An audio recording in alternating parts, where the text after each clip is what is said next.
Ages ago, my children descended into the depths of the earth. This wasn't exile, nor was it an escape. It would be foolish for anyone to think of the Underdark as a safe haven, for it has ever been a place filled with deadly creatures and eternal danger. But the Underdark was never meant to be a home for the Drow. It was their crucible. A harsh and unforgiving existence filled with pain and death, where only the swift, strong, and sly dare to survive, and as steel sharpens steel. Salut et bienvenue pour une présentation de la règle du jeu Tyrant of the Underdark. Donc, qu'est-ce que ce jeu? C'est un jeu qui vient de sortir, qui est sous licence Donjons et Dragons, qui a été fait donc par Wizards of the Coast et Gale Force 9. Gale Force 9 sont connus pour leur jeu à licence en ce moment. Ils ont un qui va sortir qui s'appelle Star Trek Ascendancy. Ils ont déjà sorti un jeu Firefly et un jeu aussi sur Spartacus.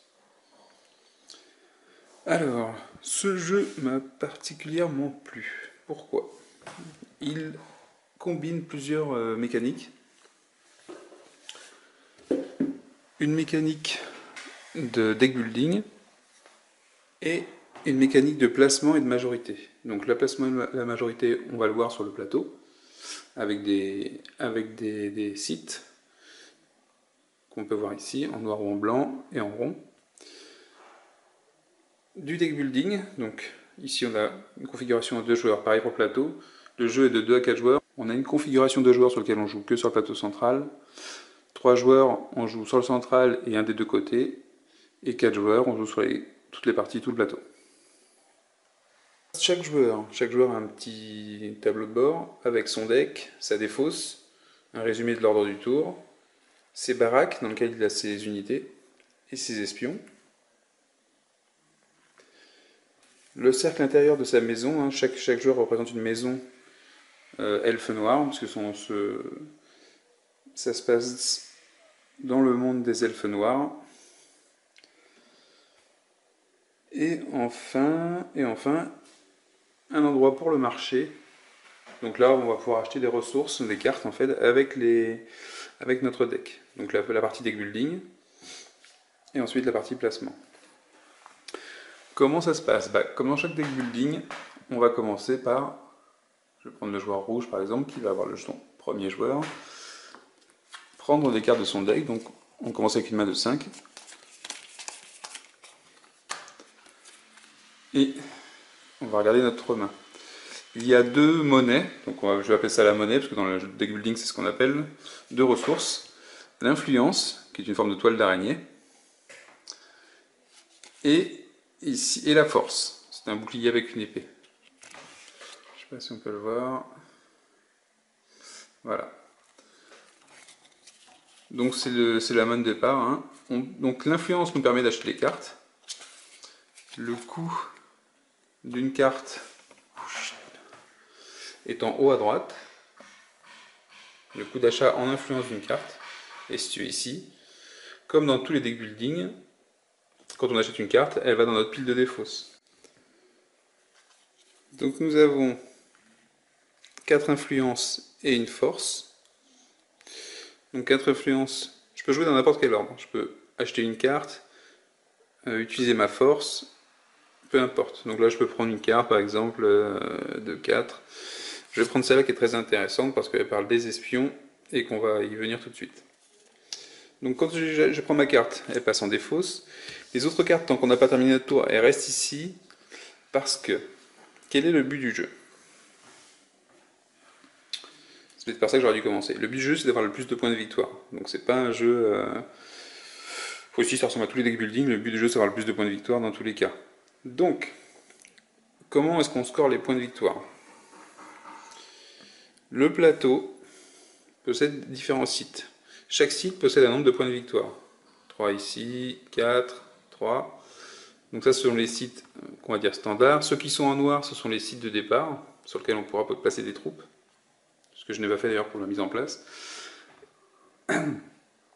Plus on a des sites particuliers qui ont un nombre de points de victoire, mais qui en plus, quand on les contrôle, vont nous permettre de récupérer le pion, et avec qui a deux faces. Donc, un contrôle simple et un contrôle total.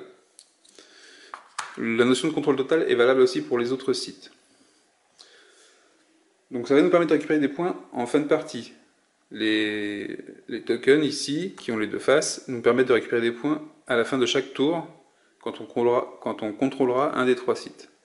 A savoir que dans un jeu à plus que 2 joueurs, il y a d'autres endroits qui ont ce genre de jetons de tokens. Et ici. Comment est-ce que je contrôle un site? C'est simple, j'ai le contrôle du site si j'ai la majorité de troupes sur ce site. Donc, admettons qu'ici, je suis à 2 contre 2, j'ai pas le contrôle, j'en ajoute un troisième, j'aurai le contrôle. Le contrôle total, pour avoir le contrôle total, il faut que tous les emplacements de troupes soient à ma couleur. À ce moment-là, j'ai le contrôle total. Mais, si jamais un espion adverse est sur le lieu, donc il ne prend pas un emplacement, il se positionne sur le lieu, à ce moment-là, j'ai le contrôle, mais pas le contrôle total. Alors, quelle différence ça va faire? Donc, la différence sur ces lieux ici, déjà, c'est de prendre le pion et le mettre d'un côté ou de l'autre. On n'a pas le même avantage. Le contrôle simple, on a un avantage d'influence. Le contrôle total, on a l'influence toujours. Mais en plus, à la fin de son tour, on gagne un point de victoire. À chaque tour qu'on aura ce contrôle total. Mais en plus, à la fin de la partie, on va scorer pour chaque zone qu'on contrôle le total des points ici. Donc ici, on prendrait 4. Et si jamais on a le contrôle total, on additionne 2. Donc ici, ça fait la différence entre avoir 4 ou 6. Et c'est pareil pour chacun des sites. D'où l'importance d'avoir un contrôle total. Mais ce n'est pas la seule façon de scorer. En fait, on va scorer donc des points par rapport au site qu'on contrôle, par rapport aux ennemis qu'on aura dans notre hall de trophées. Dès qu'on va détruire une unité ennemie, on va la placer ici, ça nous fera un point pour chaque unité détruite ici. Chaque joueur a un gros token comme ça qui représente le cercle intérieur de sa famille. On va pouvoir, je ne sais plus comment ça s'appelle, promouvoir des troupes, donc des cartes, dans ce cercle intérieur. L'intérêt, c'est quoi? C'est que chaque carte va nous permettre de scorer. Donc chaque carte dans la main et dans sa défausse, et dans son deck, va nous rapporter également des points. Les points que va rapporter une carte, hop, je vais essayer de le placer correctement pour qu'on le voit. Donc le point que nous rapporte une carte dans notre deck ou dans notre main ou dans notre défausse, c'est ce chiffre à gauche, entouré d'un carré, une carte. Si jamais cette carte est dans le cercle intérieur, a été placée dans le cercle intérieur, on récupère le nombre de points qui sont ici. Donc déjà une carte de base vaut plus de points dans le cercle intérieur que dans notre main. Voilà un autre moyen de scorer donc, plus les points de victoire qu'on va récupérer au fur et à mesure du jeu. Donc ça nous donne un ensemble, une façon de scorer qui est assez, pas trop complexe, mais un peu plus qui n'est pas trop simple, et qui va nous permettre de travailler et de guerroyer sur différents tableaux. Putain la vache, je comprends pas un mot de ce que vous racontez. Allez-y, excusez-moi, prenez depuis le début, je vous écoute. De guerroyer, je ne sais pas pourquoi j'ai dit ce terme-là, de rechercher différents points d'attaque. Soit la conquête de territoire, soit récupérer des cartes avec de nombreux points et pouvoir les mettre dans le cercle intérieur, sachant que celles qui ont beaucoup de points dans le cercle intérieur ont des avantages à être jouées. Puisque une fois qu'une carte est dans le cercle intérieur, elle ne revient plus dans notre deck, on ne peut plus l'avoir en main du coup.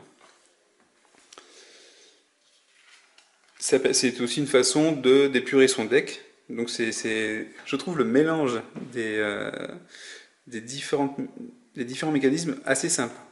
Sur le plateau, je vais retirer l'espion que j'ai mis tout à l'heure, la configuration de base c'est ça. Il y a des troupes blanches qui elles sont des troupes neutres. Dans tous les cas, ce qui n'est pas de notre couleur, c'est notre ennemi. on le considère comme ennemi quand on a affaire à des ennemis dans les cartes du jeu, ou pour ce qui est des combats. Alors pour ce qui est des combats, il n'y a pas vraiment de combat. On va avoir des actions qui vont nous permettre de supprimer des troupes.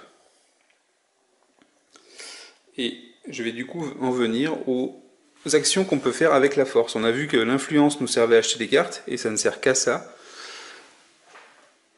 Ou à utiliser des actions sur des cartes, bien sûr. Que peut-on faire avec les cartes qui nous récupèrent de la force, qui est ce symbole-là?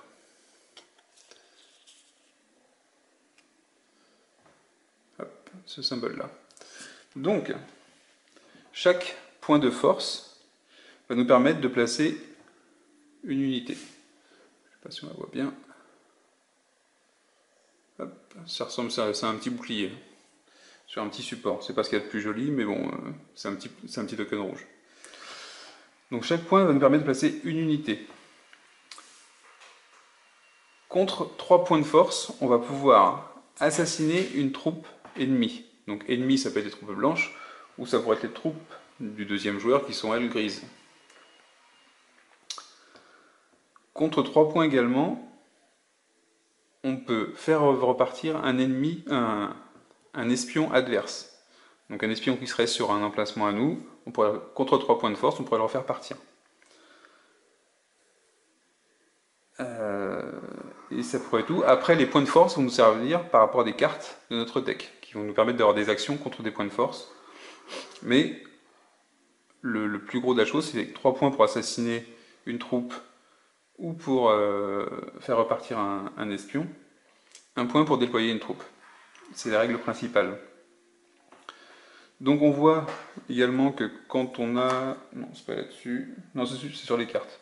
Sur les cartes, on aura des possibilités pour récupérer des points de force et pour les utiliser. Sur les cartes, on fait la distinction entre déployer des troupes.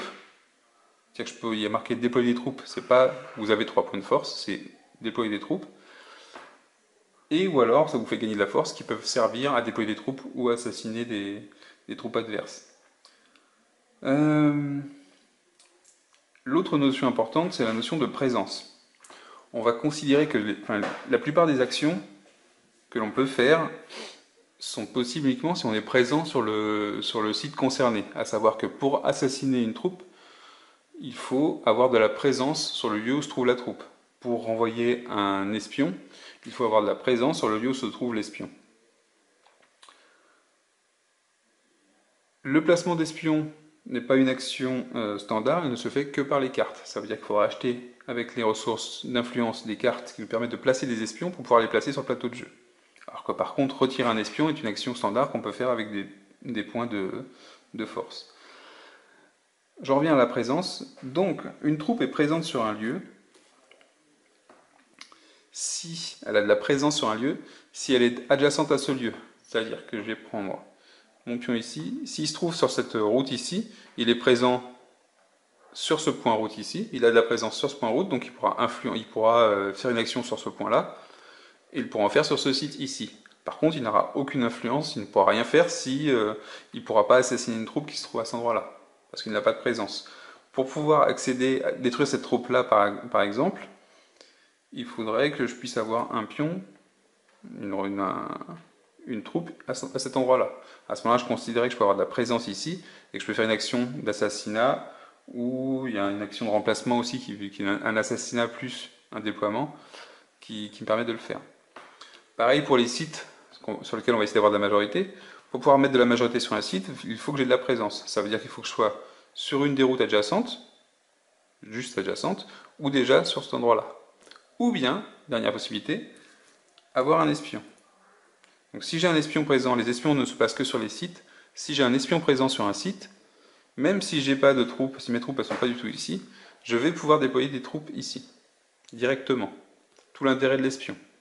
Je vais pouvoir assassiner une troupe, qu'elle soit neutre ou grise, vu que j'ai une présence d'un espion ici, j'ai donc de la présence sur ce site, puisque j'ai un espion à moi, je vais donc pouvoir soit renvoyer une troupe, soit assassiner une troupe. Le renvoi de troupe est également disponible via les cartes, alors que l'assassinat est disponible via une action contre des points de force. Et c'est à peu près tout ce qu'il y a à savoir sur les règles du jeu. Il est vraiment très très simple en mécanique, donc mécanique de deck building, récupération de points de victoire, mécanique de majorité et de contrôle, puisque ici, effectivement, si j'ai un espion, déjà je vais m'assurer que mon adversaire n'aura jamais un contrôle total, parce que tant qu'il y a un espion, il ne peut pas avoir un contrôle total, et ça me permettra de mettre des troupes pour lui contrecarrer les plans. Donc les espions sont un élément très important, parce qu'évidemment, au début de partie, comment ça se passe? On a une mise en place des pions neutres, donc lui il n'est pas là, il est ici. On a une mise en place des pions neutres qui sont sur des petits symboles comme ça, avec 2 couteaux, 2 dagues. Donc c'est placé comme ça. Les troupes neutres, on ne peut pas les renvoyer, on peut seulement les assassiner. Et il n'y a pas de nouvelles qui viennent en jeu. Donc ce qui va se passer, chacun à son tour, on va placer une troupe de départ sur un site de départ, donc ce sont les sites qui sont en noir. Donc ce qu'on va faire dans la plupart des cas, c'est qu'on va se placer par exemple à un endroit ici, peut-être un endroit ici, ou ici, admettons que je le fasse ici. Donc on n'est pas directement en contact. Ça veut dire qu'on ne va pas directement, sachant que pour assassiner les troupes grises, il faut que que j'ai de la présence sur le lieu où ils se trouvent. Je suis pas prêt au début de partie à le faire. Mais avec un espion, rapidement, si j'ai de quoi placer un espion, donc si j'ai acheté une carte qui permet de mettre un espion, je vais pouvoir mettre un espion ici, ou même ici, et à ce moment-là, commencer à déployer des troupes ici, ou ici. Et donc accéder directement à la partie de mon adversaire.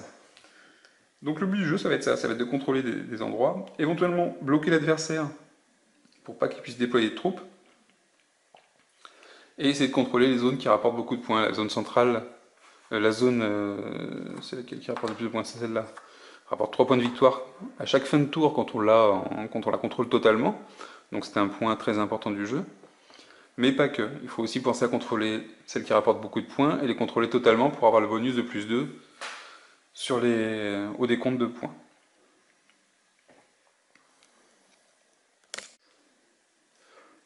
Et enfin, l'autre avantage du jeu, c'est qu'il est relativement rapide.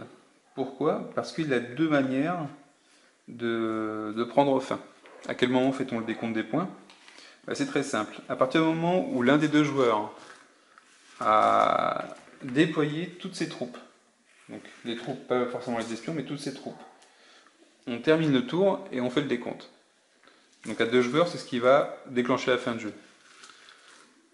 À plus de joueurs, ce ne sera pas forcément le cas. Quand on est 4 par exemple, ce ne sera pas forcément la fin de nos troupes, même si c'est possible, mais ce sera la fin du deck. Dès qu'on arrive à la fin du deck de cartes, donc en fait les decks de cartes sont constitués de demi-decks qui ont chacun des caractéristiques qui sont mis par race. Là ici c'est le deck dragon et elfe noir, donc c'est deux demi-decks qui sont mélangés.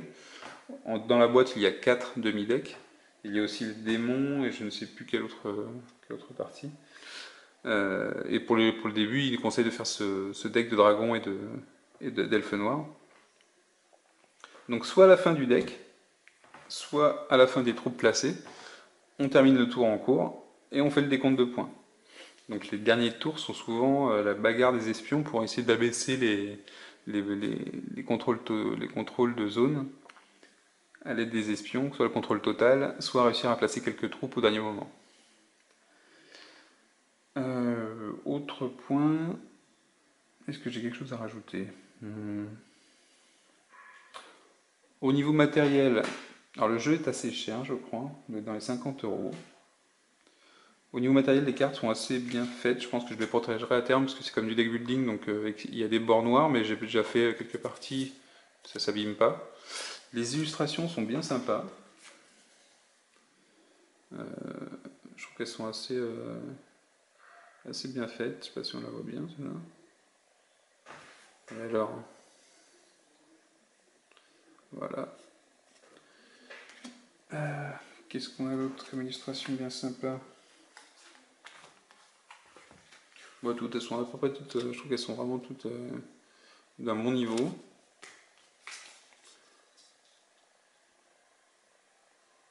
Alors, il y a du texte d'ambiance sur les cartes, le texte qu'on lit jamais. En niveau information sur les cartes, en bas on a le demi-deck auquel ça appartient, le nombre d'exemplaires de la carte dans le deck. Donc ça veut dire qu'on aura 3 fois au maximum cette carte dans le jeu. Donc on a dit les points de victoire quand c'est dans la main, dans le deck ou dans la défausse, le nombre de points de victoire quand c'est mis dans le cercle intérieur. Le coût d'achat, ici c'est la race de la carte, le titre de la carte. Et Conquest, je sais pas trop à quoi ça sert d'ailleurs ça. Je l'ai pas encore vu. J'ai pas encore vu l'intérêt de ce symbole-là. Mais bon. Donc en termes de deck building, il y a quoi? Il y a des notions de cartes dévorées, c'est-à-dire qu'en fait ça nous permet de dévorer une carte, c'est de la défausser du marché en fait pour pas que l'adversaire puisse la récupérer. Et sinon on retrouve une mécanique de deck building qui est simple.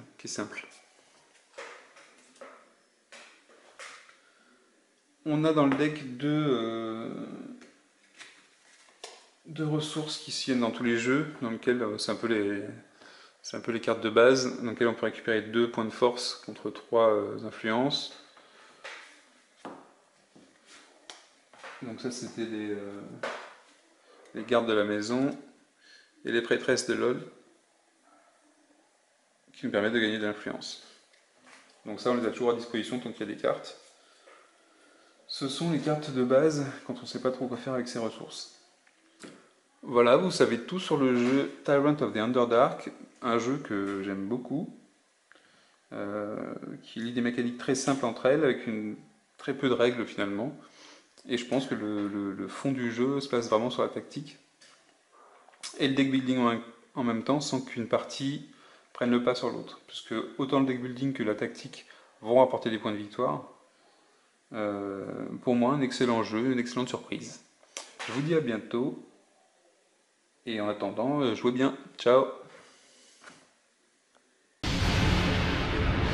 And when all is done, I shall cast my shadow over the world so that all may revel in my splendor.